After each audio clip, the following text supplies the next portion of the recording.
guys. I'm already ready. I'm ready to go to work. It's 7:30 and I'm gonna start early today para matapos ako early kasi yan yung aim ko kahapon pero nag-fail siya.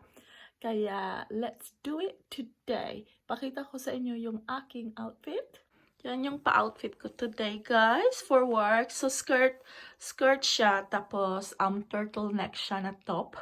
Tapos tinak-in ko lang. Tsaka obviously, ang aking tights kasi ang ginaw. Yan. And let's go downstairs. Ito yung spaghetti bolognese na niluto ng asawa ko kagabi. Kaya magbabaon lang ako. Yan.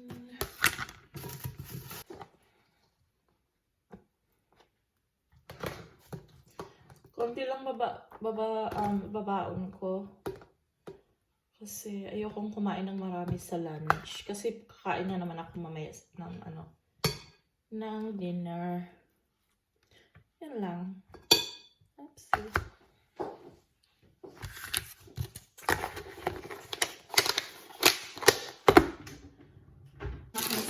Yung kagaya kahapon. Let's go. Okay, lagay natin siya dyan. Na hindi siya mag-leak. And just transfer ko na lang siya pagdating ko sa work. Ayan. Black blazer.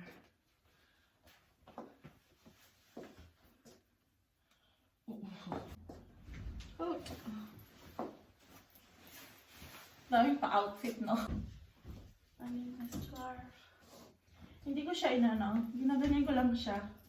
Pero pag maglakad ako, it's very cozy. Ganyan. Right.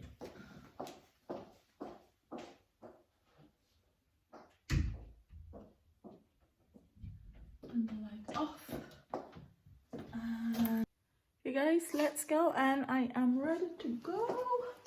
Turn on natin yung light na to. And let's go.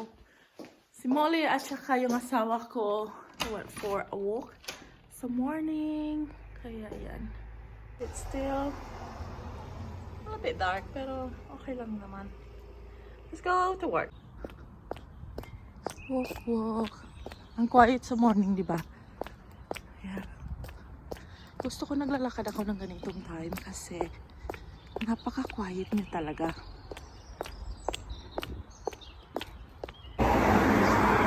Highway na tayo kaya medyo maingay siya. Lakad pa din!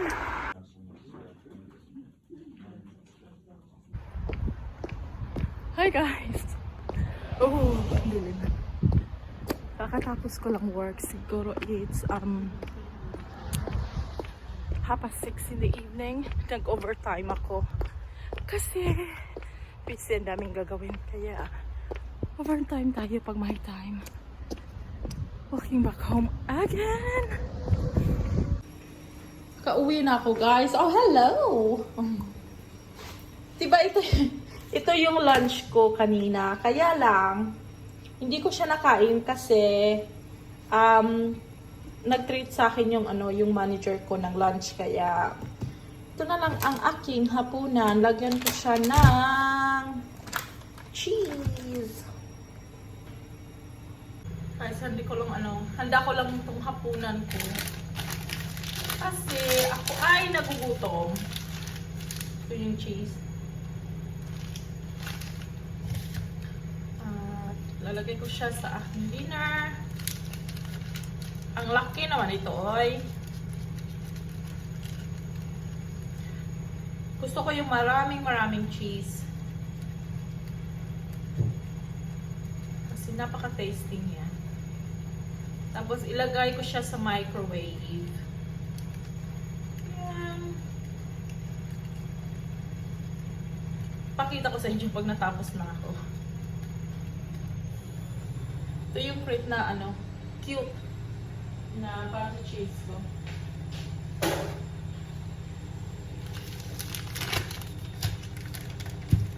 So, just put this back.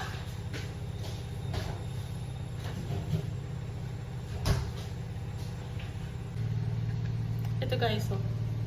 Yan yung cheese. Tapos ilalagay ko siya sa microwave.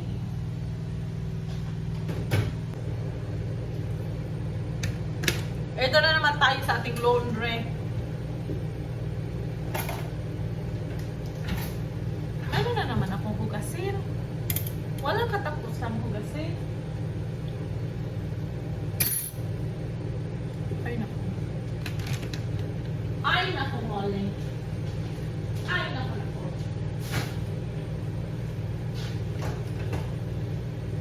Yes, for food, ba? Gigil ako kay Molly. Nakakagigil yung ano yun. Nakakagigil yung mga phones ni Molly. Nakakagigil. Ay, baba. Suplada.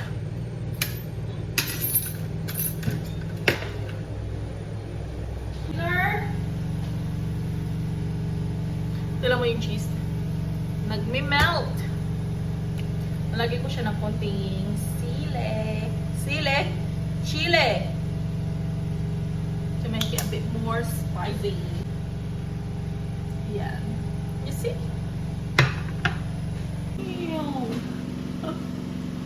You know, ang aking dinner is yung spaghetti bolognese na niluto ng aking asawa. Siya nga pala, itong mat ko, flip to, yan o. So, sa ilalim, green. So, sa other side, orange.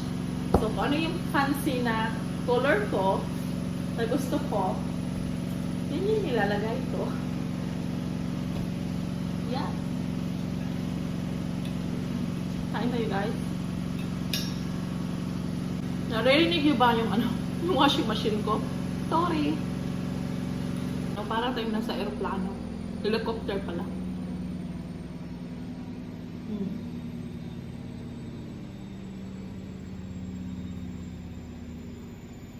Ang yari feel ko.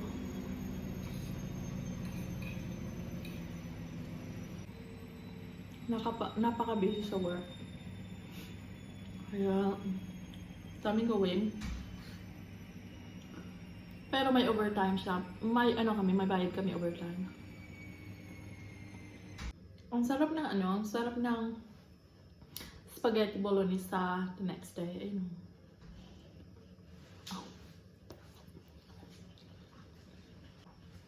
Kapag nilagyan siya ng ng sugar,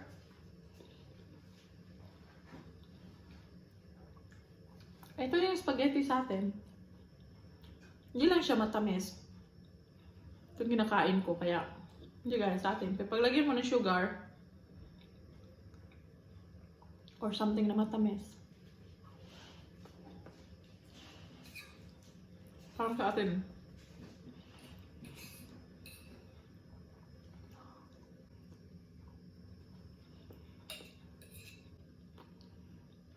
Ang oras na ba? 5 to 7 na.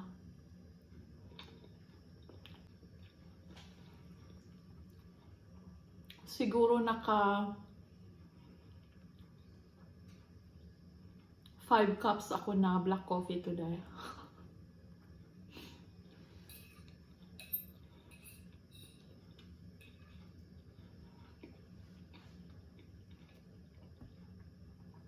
Five cups na black coffee, 1 cup na normal coffee.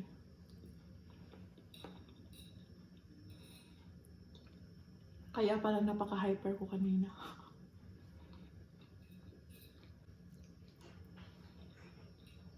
Si Molly nakatingin lang sa akin.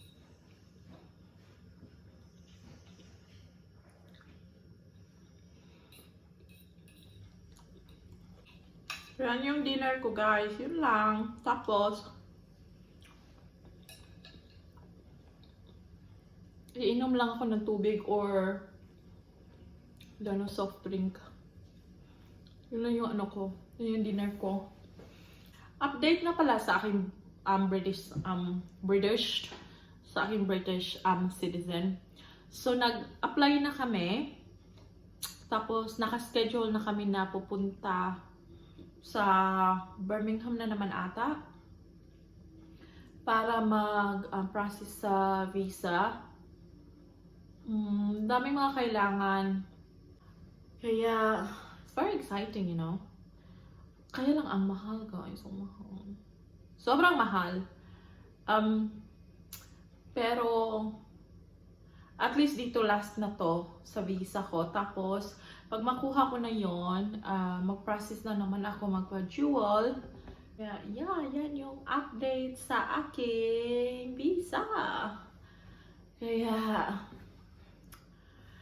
hopefully, and then, maybe after, plano ako magtuto mag-drive kasi ayoko matuto mag-drive. Ewan ko kasi siguro walking distance lahat sa akin, kaya para sa akin parang what for.